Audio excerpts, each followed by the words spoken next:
Mungu atakufurahisha.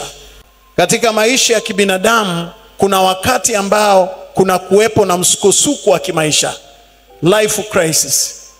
Na wakati huu unapokuwepo msukosuko wa maisha, wakati mwingine yanatuachia makovu, wakati mwingine yanatuachia magonjwa, wakati mwingine yanatuachia majeraha ya ndani.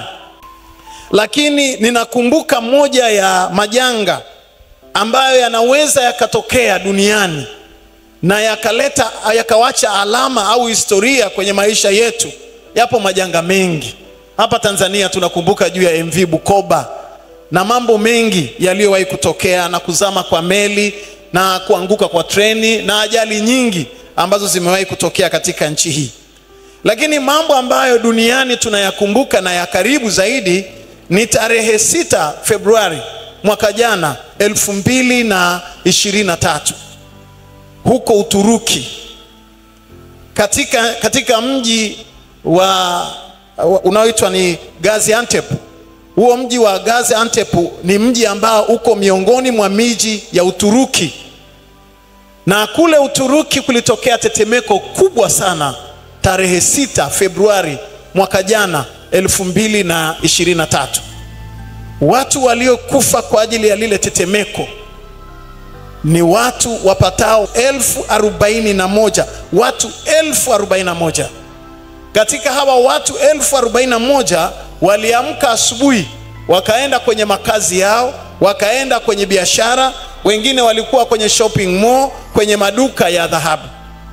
Na tetemeko hili ambalo lilitokea katika nchi hii ya Uturuki ni tetemeko ambalo lilitokea dakika 1 na sekunde 80 na sekunde 40, hazikufikia dakika 2. Hazikufikia dakika 2. Ni dakika 1 na sekunde chache.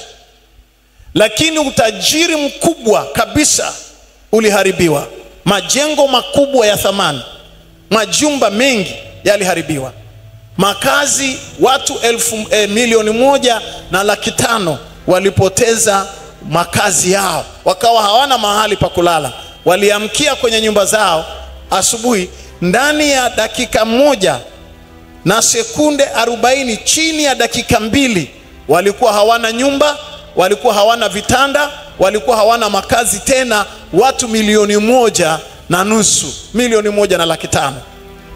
Wakati ule BBC walikuwa wakiripoti pamoja na ripoti ya UN, Umoja wa Mataifa, United Nations, wakawa wanasema mpaka wakati ule walipokuwa wanaendelea kujaribu kuokoa watu, lakini watu walikuwa wanahitaji zaidi ya nyumba 500,000 ili maisha yaweze kurudi pale. Lakini magorofa mengi sana pale Gaziantep yalianguka, na magorofa yale yalikuwa mengine shopping mall, maduka ya dhahabu, utajiri mkubwa na wafanyabiashara wengi yaliharibiwa. Na haya ni majanga yanayoweza kutokea kwenye maisha yetu. Lakini si hivyo tu, juzi Kariakoo watu waliamka wakaenda sokoni, wakaenda dukani, wakaenda kwenye biashara. Lakini kule ndani ile gorofa lilianguka na walikufa walio wengi kiasi fulani, ambao tuliwaaga pale kwenye viwanja vya Mnazi Mmoja, watu 10.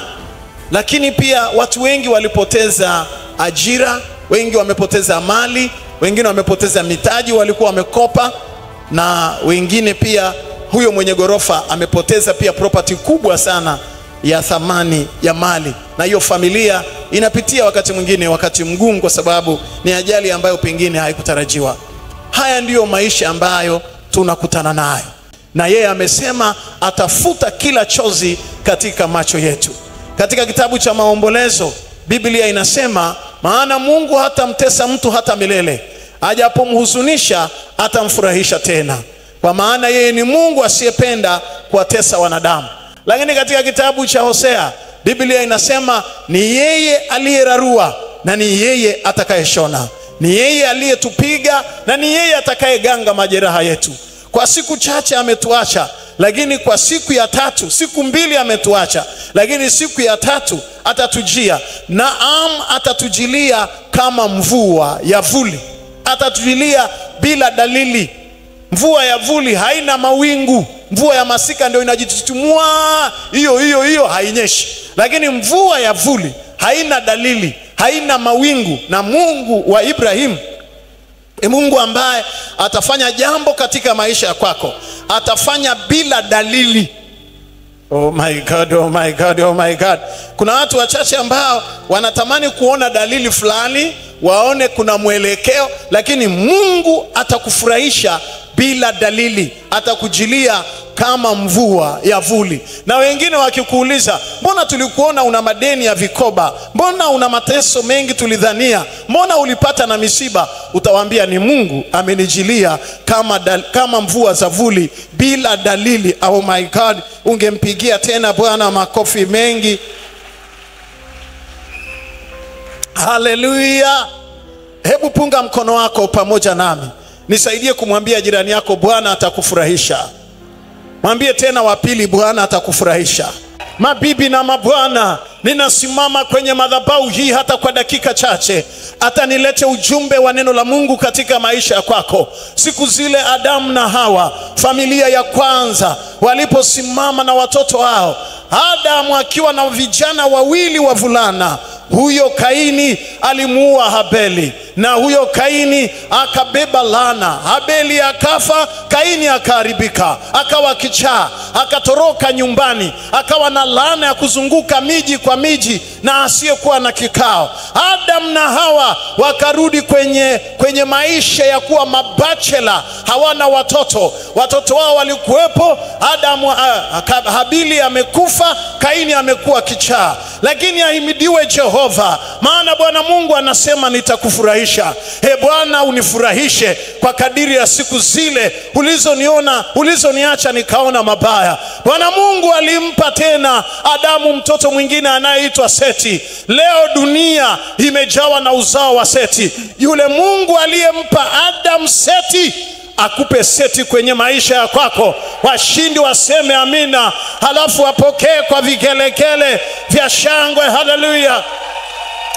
Na mimi ninasimama hapa nasema, ikiwa familia ya kwanza ilifurahi tena, ikiwa Adamu alitabasamu tena, ikiwa Hawa alitabasamu tena, hakuna familia itabakia na matanga, hakuna familia itabakia na msiba, hakuna familia itabaki na huzuni. Mungu wa Adamu na Hawa na afanyike Mungu wako. Sema amina, halafu mpigie Jehova na vigelegele vya shangwe. Hayo makofi hayatoshi, sema amina. Haleluya. Mabibi na mabwana, Biblia inasema juu ya Ibrahim na Sara, ambao walitembea na huzuni ya utasa kwa muda mrefu, na wakafika mahali wakakata tamaa. Ninasimama kwenye madhabahu hii kusema, ulikuwa ni mchana wa jua linawaka. Adamu alikuwa Ibrahimu alikuwa amekaa kwenye kizingiti cha mlango wa mbele, na Sara manka alikuwa amekaa ndani amevurugwa. Namuita manka kwa sababu Sara ni miongoni mwa wanawake wakorofi. Ni wale wanawake tafu. Sasa mwanamke anaweza kumwambia mume wake, hebu nenda kwa usigeli, na mume wake akaenda. Unafikiri ni mwanamke wa mchezo huyo? Ni wale wanaitwa iron lady, wanawake wa chuma, wa shoka. Kwa hiyo Ibrahimu alikuwa ameketi kwenye mlango wa mbele, anaangalia huko. Hivi mlango ni mahali pa kukaa. Ukiona mwanaume ametoka ndani anaenda nje kwenye garden akafika kwenye kizingiti akaketi, can you imagine? Unatoka nyumbani kwako hivi, huku ni nyumbani sebuleni, unatoka unafika kizingitini, unakaa, mwanaume mzima na ndevu zako. Unafikiri nini? Umevurugwa. Yani kiasi kwamba hata unakoenda hauelewi unachoenda kufanya. Sasa malaika alikuja akamkuta Ibrahim amekaa kizingitini, amevurugwa. Moyo wake una uchungu, una huzuni, ana maswali anajiuliza, how, where, when. Hana majibu. Na amekaa kizingitini, hana majibu ya mahali anakwenda. Na wale wataalamu wa mambo tunakundua tu kwamba ugomvi wa ndoa na kutishiana na kununiana havijaanza leo. Kama unamuona mwanaume amekaa kizingitini, malaika anamuuliza yuko wapi Sara mkeo? Anasema yuko hemani. Unaweza kuona tu kwamba hizi ngoma ziligombana. Mmoja akatoka akafika mlangoni akashindwa kuendelea mbele kwa uzito wa maneno. Manake inaonekana Sara alimpaka makavu live ya kumtosha, na mwanaume analemewaga na maneno ya mkewe kuliko mzigo wa tani 20. Wanaume naongopa kweli. Na kwa bahati mbaya pia wanawake hawawezi kukuacha bila kukupakia ya kutosha.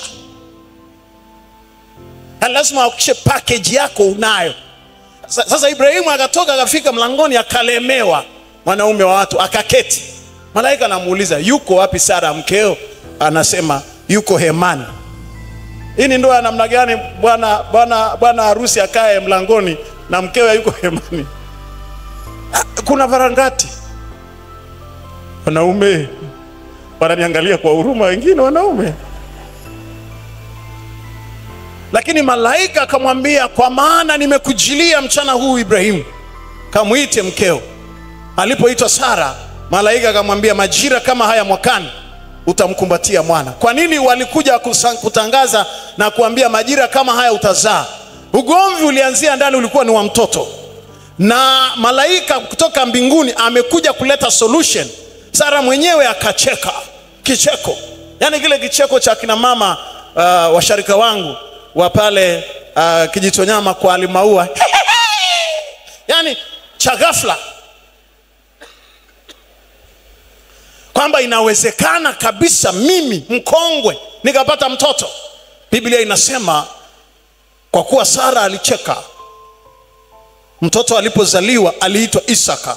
Tafsiri ya Isaka ni kicheko, kwa maana Bwana aliruhusu Sara acheke. Na Sara mwenyewe akasema ataitwa Isaka, maana wote watakaosikia watacheka pamoja nami. Mabibi na mabwana, Mungu aliyefika nyumbani kwa Ibrahimu mchana kama saa hizi, huo mchana wa leo na uwe wa kwako kwa jina la Yesu Kristo wa Nazareti aliye hai. Na uwe mchana wa kwako. Yule Mungu aliyemfurahisha Sara, Sara akafurahi, Sara akanyonyesha, Sara akaitwa mama. Huyo Mungu ni Mungu ambaye ataonekana kwenye maisha ya watu wachache hapa. Nimezungumza juu ya maisha ya nyumba ya Adam na Hawa, ambao mtoto wa kwanza aliharibika akawa kichaa na mtoto wa pili akafa. Kuna watu wachache ambao umeanzisha mambo, mengine yamekufa, mengine yameharibika. Usikate tamaa. Neema ya Seti ipo kwa jina la Yesu Kristo wa Nazareti aliye hai. Lakini wapo watu ambao umetembea na utasa. Kila unachokifanya katika biashara hakiendi, hakizalishi. Umetembea na utasa. Umeona utasa kwenye maisha kwako. Umeenda na ukame. Umetembea na ukaufu. Umeona ukame, umeona ukaufu katika maisha kwako. Ninasimama kwenye madhabahu hii, yule Mungu aliyemfurahisha Sara akufurahishe na wewe. Sema amina, alafu mpigie Bwana makofi mengi. Haleluya.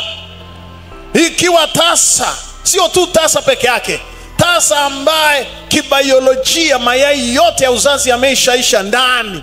Ikiwa tasa alizaa, nataka nikwambie wale ambao tunaposema tumekuja hapa kwa ajili ya faraja, si tu kwa ajili ya msiba peke yake. Na watu wana msiba mkubwa wa madeni, na wengine wana msiba wa kesi mahakamani, wengine mna msiba katika maisha yenu. Ninasimama kwenye madhabahu hii, Mungu aliyenituma hapa, aliyemuonekania Sara na kuonekanie na wewe kwa jina la Yesu Kristo. Hayo makofi hayatoshi, ungempigia tena Bwana makofi mengi. Haleluya. Wapendwa mabibi na mabwana, aliyempa kutabasamu Sara na Ibrahimu akatabasamu katika hali yake ya uzee ni Mungu ambaye hata kuacha, hata iweje, hata uwe umevunjika moyo kwa kiasi gani, hata iwe umepinda kwa kiasi gani, yupo Mungu anayeweza kuinua tena. Na yeye amesema, Bwana utufurahishe kwa kadiri ya siku zile ulizotuacha tukaona mabaya. Ninafahamu habari za Naomi, mwanamke wa Kiebrania, habari za Rutu, mwanamke wa Kiebrania aliyeona njaa, akatoka Israeli kwa Bethlehem pamoja na mume wake, wakaenda katika nchi ile ya Moabu kwa ajili ya kutafuta chakula, akiwa na watoto wake wawili, Mahloni pamoja na Kilioni, pamoja na mume wake. Biblia inasema wale wavulana wakakua katika hiyo nchi ya Moabu, wakaoa wanawake wa Kimoabu. Naamu akamuoa Rutu na Orpa. Biblia inasema baadaye baba yao akafa, lakini pia wale wavulana wawili, Kilioni pamoja na ndugu yake, wakafa. Wakabaki wajane wawili, Naomi pamoja, wakabakia wanawake wawili, Rutu pamoja na Orpa. Na Biblia inasema huyo Rutu akakaa na Naomi akakaa na huyo mjane mwingine akakaa, wakawa wajane watatu. Nyumba haina wanaume, wamekufa, wameishia Moabu. Biblia inasema ndipo Naomi akawaita wakweze Rutu na Orpa, akaambia mimi nimekaa hapa Moabu yatosha, ninaondoka Moabu naenda Bethlehem, na ninaondoka ninawaombea Mungu akawape wachumba, mwende mkaolewe, mkawe na waume zenu. Mimi nimechoka kuangalia makaburi. Biblia inasema Naomi akaondoka akarudi Bethlehem. Alipofika Bethlehem, wanawake wote wa mji wa Bethlehem wakatoka wakapiga yowe wanalia. Lakini Rutu na Naomi na Orpa akawaambia wanawake wenzake, siwezi kwenda na huyu mzee. Lakini Rutu akasema, nitakwenda pamoja nawe, mahali utakapokwenda nitakwenda, Mungu wako atakuwa Mungu wangu, na kifo chako na kaburi lako litakuwa kaburi langu, nitakufa pamoja na wewe na nitazikwa pamoja nawe, na watu wako watakuwa watu wangu. Wakaondoka wakafika Bethlehem. Naomi akauona mji unamlilia. Naomi akapiga yowe kwenye mji, akalia kwa kilio kikubwa, akawaambia msiniite tena Naomi, maana Naomi ni kupendeza, niiteni Mara. Mara maana yake ni uchungu, niiteni Mara, maana Bwana amenitenda mambo ya uchungu, na mimi siwezi kuitwa Naomi tena, niiteni Mara. Biblia inasema wale wanawake wakampokea Naomi, na siku zile Boazi akamuoa Rutu, na Rutu akapata mtoto akamuita Obedi. Obedi akamzaa Yese.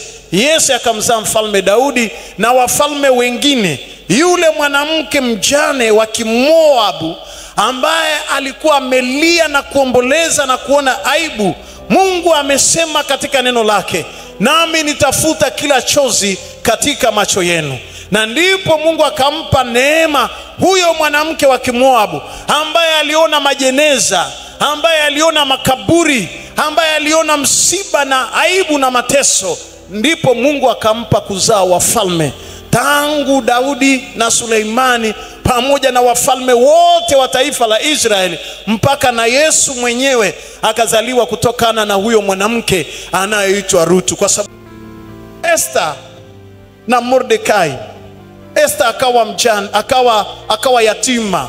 Mordekai mjomba wake akaondoka naye, wakawa watumwa, wakakaa katika nchi ya Ukalidayo, wakaishi huko kwa shida, katika hali hiyo ya ujane, katika hali hiyo ya ukiwa. Esther akiwa mtoto yatima akalelewa na mjomba wake, na mjomba wake alikuwa anafanya kazi ya mlinzi kwenye geti ya nyumba ya mfalme. Hamani alikuwa waziri mkuu wa nchi wakati ule, na Hamani akapita kwenye geti, akaona wivu, akamwonea Mordekai ambaye amesimama na rungu getini, akamwonea wivu. You know why? Huku duniani kuna vitu vya ajabu. Waziri mkuu unapita getini, unamkuta mlinzi amesimama na rungu, anata bunduki, ana rungu ya Kimasai, unamwonea wivu. Wewe umekosa nini? Una vifaru, una magereza, una pingu, una serikali, umekosa nini? Mimi nilifikiria wivu ni wa mtu aliyekosa kitu. Wivu ni shetani anayekaa ndani ya watu, na ni tabia ya watu kuona wivu. Hivi nikikwambia ufanye ulinganifu, kuna ulinganifu wowote kati ya waziri mkuu na mlinzi wa getini?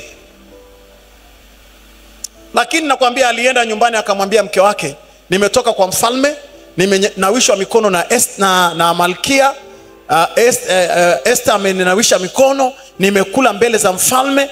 Lakini haya yote ni nini? Pati yote ya kifalme ni nini kama macho yangu yanamuona Mordekai getini akiwa anapumua na mimi nataka afe? Mwenye wivu hana sababu. Hana sababu kabisa. Wivu ni hulka, ni haiba ya kishetani inayokaa ndani ya watu. Mimi najiulizaga mpaka kesho, hivi kweli waziri mkuu huyu unamuonea mlinzi wa getini wivu? Umealikwa kwenye pati ya mfalme, malkia amepika chakula kwa mikono yake, amekupa, hauriziki. Unatoka nje unasema kwa nini kesho? Mke wake akamwambia it is easy, nenda kamwambie mfalme akusaidie, umuombe tu, uende kwanza na msalaba wa mita 50 atundikwe yule Mordekai, ili jioni ikifika uingie kwenye pati ukiwa una furaha. Yani unajua kuna watu ambao wakikuona una matatizo, they are so much happy. Yani wana raha, ndio wanatuliaga mioyo yao, wanasema moyo wangu burudani. Sasa mke wake akamwambia ili jioni uingie kwenye sherehe ya mfalme na moyo wa furaha, ukafurahie pati. Akaenda akatafuta msalaba wa mita 50, akaingia mbele ya mfalme alfajiri na mapema, ili amalize shughuli ya Mordekai, amtundike msalabani, amuue, ili jioni aende kwenye pati vizuri. Yani hii sijui ni aina gani ya binadamu, I don't know. Lakini ni watu tunaoishi nao. Hataki kuona unatabasamu, hataki kuona una furaha, hataki. Na huko kazini majitu ya namna hiyo kibao, kwenye familia kibao, kwenye huko kwa majirani hataki.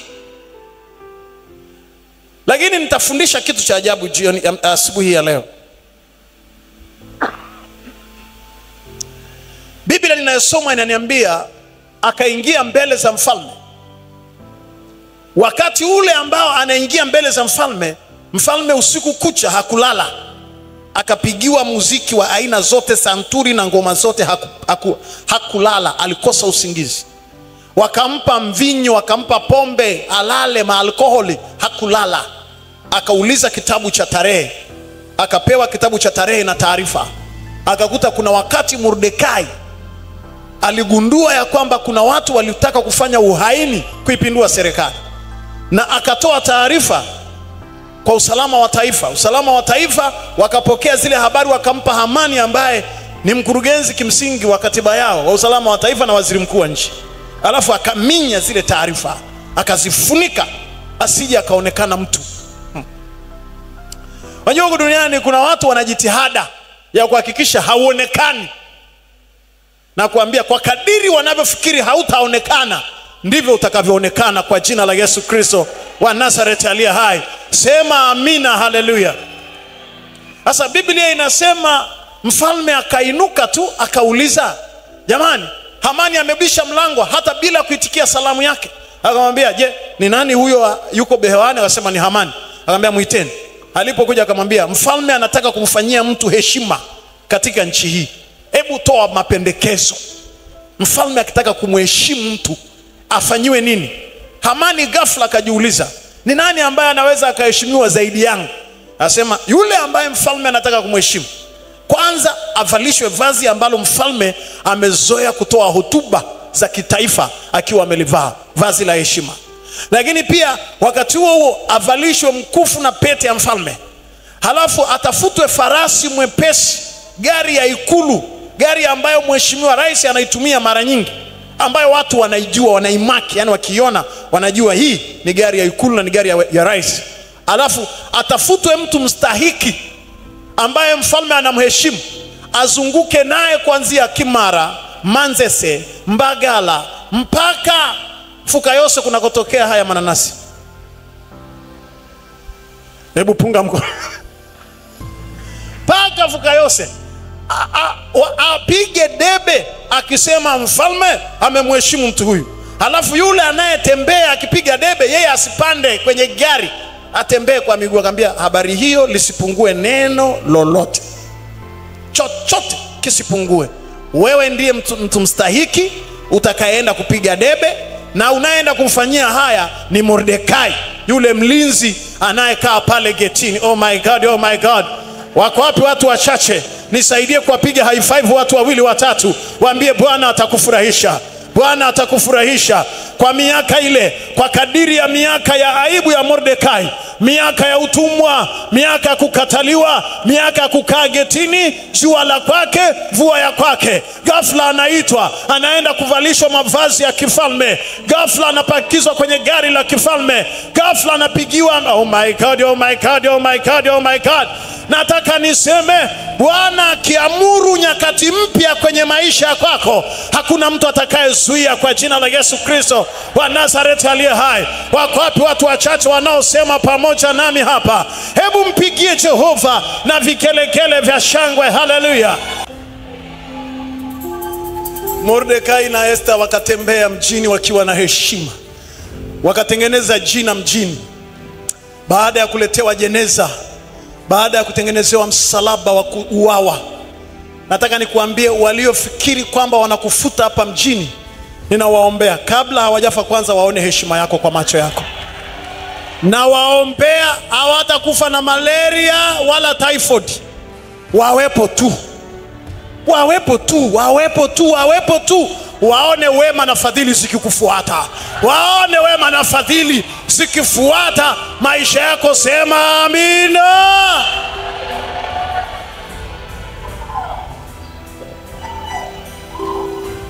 Wapendwa mabibi na mabwana, ubaya ni albadiri. Ubaya ni albadiri. Wachaga Marangu tunasema uicho nyinungu. Uicho nyinungu. Ubaya ni albadiri. Ukimtengenezea mtu ubaya, unaweza ukamsumbua mtu yule ambaye umeutengeneza kwa mikono yako. Atahangaika yule mtu uliyemtengenezea ubaya kwa muda, lakini ule ubaya ukimaliza kwa yule utakurudia. Utakurudia tu. Ule ubaya utakurudia tu.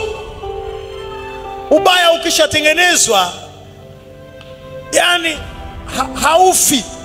Waswahili wazuri wanasema wema hauozi na ubaya pia hauozi.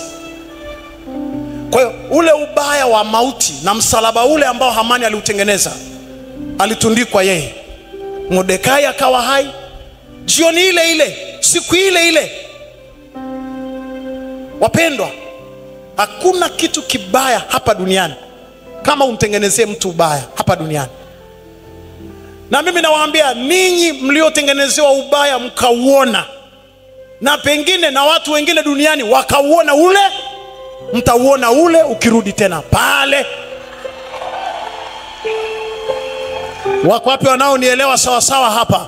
Hebu inua mikono yako unielewe sawa sawa. Nataka nikuambie, kuna watu wanakutengenezea ubaya mjini mpaka watu wanaona, mkeo anaona, watoto wanaona, majirani wanaona, mtaa unaona, kwenye internet wanaona, kwenye mtandao. Yani hivyo ubaya umetengenezwa. Lakini ninawaambia kwa neno la Mungu aliye hai, ubaya ni albadiri. Ukitengenezwa utamtaabisha yule mtu uliyemtengenezea. Lakini huo ubaya ukishamaliza upande wa pili kwa Mordekai na kwa Esther na kwa Wayahudi, utakurudia Hamani. Na ukikurudia kama ulivyoutuma kwamba nende akamuue Mordekai na msalaba anaotundikwa, kama ulivyoutuma ndivyo utakavyokuja. Wakati huo ubaya unaporudi, ni wakati yule mtendewa ubaya, innocent person, ana neno lililoandikwa katika Zaburi ya 90:15. Bwana utufurahishe kwa kadiri ya siku zile tulizoona mabaya, kama miaka ile tuliona mateso. Ndivyo ambavyo watu waliona, mke wa Hamani aliona, Wayahudi waliona Hamani akitundikwa juu ya mti badala ya Mordekai, kwa kuwa ubaya haufi. Ubaya haufi. Mwanangu, watu wabaya wakikudanganya usikubali. Imeandikwa kwenye Zaburi, Ndunkasha nkashading.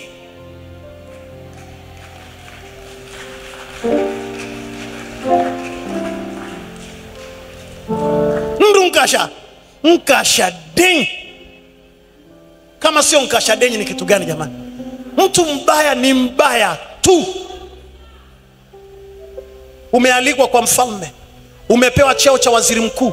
Esther Malikia amekupikia chakula, anakunawisha mkono, unakwenda kumuonea wivu mlinzi wa getini. Nkashading.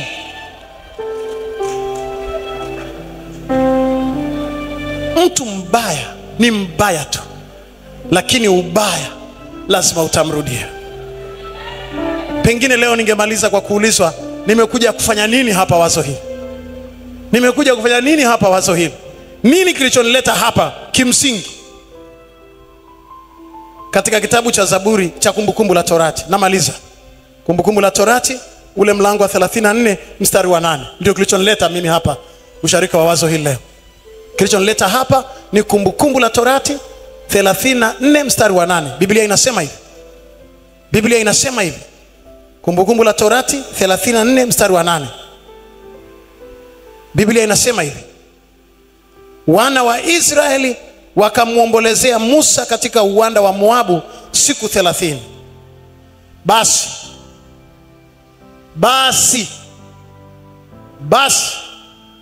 siku za maombolezo ya matanga ya Musa zikaisha. Basi siku za maombolezo ya matanga ya Musa zikaisha. Na mimi nimekuja hapa kutangaza mwisho wa maombolezo na matanga. Mwisho wa maombolezo na matanga. Ninawaambieni hivi leo, si maombolezo ya hawa peke yao waliofiwa, waliopoteza wapendwa wao, au walioumia peke yao. Maombolezo yote tu. Kuna wanaoomboleza kazini, wameonewa, wamedhulumiwa, wamenyang'anywa haki zao. Kuna wenye matanga katika uchumi na fedha, biashara, kwenye familia. Watu wana maombolezo na matanga. Mtu mmoja alifika ofisini kwangu, alikuwa anauzwa kabisa, anauzwa na benki, kopo. Nikamwambia leta hayo mafaili. Akaleta ofisini kwangu, nikayashika hivi. Nikamwambia sina hata fedha za kukupa, na jambo moja tu la kimamlaka, kukutangazia kuvunjika kwa matanga na maombolezo ya deni ambalo limekutesa kwenye maisha yako. Tangu leo utarudi tena hapa na deni, utarudi hapa na ushuhuda. Na kweli alirudi na ushuhuda. Wako wapi watu wachache ambao wananielewa, wanasema amina, wangempigia Jehova vikelekele vya shangwe? Haleluya.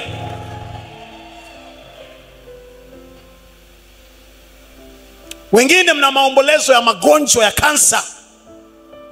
Kila mkikaa msiba ameondoka na kansa, maombolezo. Kila mkikaa kwenye msiba, maombolezo ya figo. Matanga yote mkivunja, matanga yote ni matanga ya figo. Kafa na figo, kafa na magonjwa ya figo, figo zimefeli, kansa, magonjwa ya moyo, magonjwa ya sukari. Mna maombolezo ya familia. Mengine ukichaa, wengine maajali, wengine kufukuzwa kazi, wengine mateso yamekaa mpaka unaanza kuogopa tu. Mwingine kuna mmoja alikuja ofisini kwangu kwa kesi ya kansa. Alijiminya kwenye mguu, kwenye goti hapa. Kansa hii kansa. Kansa. Unaona, amesema hivyo chumbani. Anatoka sebuleni, mguu kaanza kuvimba. Anasema tayari kansa. Ilimuua baba yangu, mama yangu na shangazi yangu kwetu. Na siku hizi wa vijana wamesoma na wamama wamesoma na wengine wana Google kwenye mitandao huko kwenye Google, cancer case, family disease. Kesho asubuhi mguu kwenye kitanda hautoki. Akanipigia simu, mchungaji, kansa baba. Nikamwambia kansa inakujaje mama? Mama mmoja rafiki yangu sana. Nikamuomba na kuomba uje. Akaja ofisini. Imeanza lini? Ni kwenye goti. Hii ni kansa baba, ni kansa. Amekufa shangazi, baba, mama, dada yangu. Tulizaliwa 7, tumebaki 2. Wote kansa. Ni yenyewe hii. Nilikuwa naisubiri. Imekuja. Imekuja sasa. Nikamwambia sasa umepima? Ni yenyewe. Kesi na historia inaonyesha. Family history baba. Family history. Maombolezo na matanga ya nyumba yao. Nikamwambia hamna hiyo kitu. Nikamkanseli kwa muda mrefu. Nikambandika mikono. Nikamwambia nenda kapime. Akaniambia leo nimechelewa. Nikamwambia kesho asubuhi uamke uende. Asubuhi nikampigia simu. Umeenda? Ote. Ni Mchaga. Sema ote ngaenda hapo. Ote njegari hapo ruoko mtonga. Njegari hapo. Nikamwambia kama uthubutu njoo tena. Akaja nikamuombea, nikamfanyia. Nikamwambia nenda. Hii naona ni roho la hofu limekupata. Akawa jasiri akaniambia nitakuja morning glory uniombee alafu niende. Basi baada ya morning glory kisha kuna watu wanakuja kupiga magoti pale. Nikamwombea nikamaliza nikasema amen. Nikatoa na baraka. Nikamwambia sasa uende. Akaniambia omba tena. Terewase munogo terewase mlisi terewase ruoko mrumi terewase ayo kansa ile waga mama kan. Nikamwambia wewe hapana. Nikamwombea. Ni tuna kazi kiporosa. Nikambandika mikono. Alafu nikamwambia sasa nenda. Akaenda akapimwa, majibu ya kutoka siku hiyo. Akafanya medical check up nzuri sana. Aga Khan. Kapimwa sana vizuri. Baadaye akanipigia simu namba nimeenda nimefanya vipimo. Lini? Wiki ijayo kuchukua majibu. Wiki ile ikafika. Akanipigia simu. Hata mimi nimeshasahau. Mimi nafikiri ameenda. Kumbe hajaenda. Nikamwambia majibu yanasemaje mama? Ngote nglandika rienda hapo nasikia kizunguzungu. Nikiinuka nasikia kizunguzungu. Ote.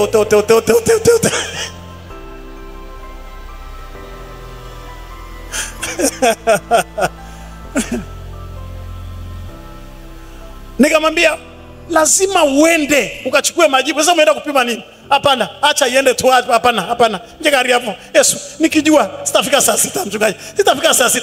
Maombolezo na matanga kwenye mioyo ya watu. Akapita, nikamuombea, akaenda. Alipoenda kupimwa, mimi nikiwa ofisini, alipoenda kupokea majibu yake, nikiwa ofisini nasikiliza watu kama kwenye mwendo wa saa 5 hivi asubuhi. Ofisi yangu ina foleni. Kwa hiyo watu wamejipanga hapo karibu 70 wanasubiri kuingia ofisini. Alihangaika nao. Waliowakuta hapo siku na secretary. Mama mchungaji kisanga pisha.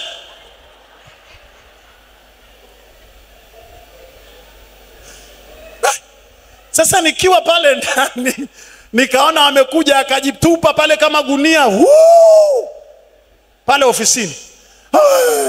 Asante Yesu. Nikamwambia samahani mama, umekutwa nayo? Akaniambia hapana, mzima kabisa. Cancer free jamani, ngamanya hapo la nyega. Akaomba, akajigaragaza, akapona. Kwa nini? Alikuwa ana hofu iko ndani.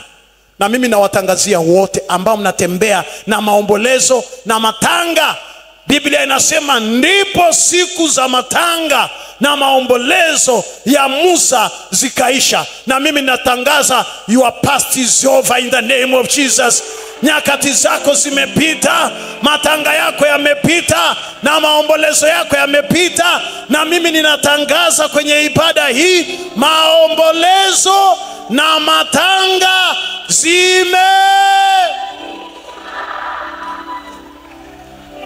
Hallelujah. Siku za maombolezo na matanga zimeisha. Kuna watu walishakuona kila mara unatembea na huzuni. Kama unakufa, kama unaharibika, kama unaishiwa. Watakuuliza, hivi ni nini mbona siku hizi unatabasamu? mbona siku hizi tena hatukuoni kama una ule ugonjwa wako? Nisaidie kuambia siku za maombolezo na matanga huwa zinaishaga na zimeisha. Wako wapi watu wanaosema zimeisha? Wanaosema zimeisha, wanaosema zimeisha. Alafu piga vigelegele vya shangwe.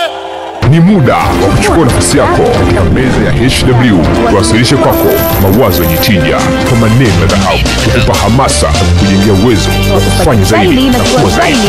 Welcome to the Hall of Positive Vibes.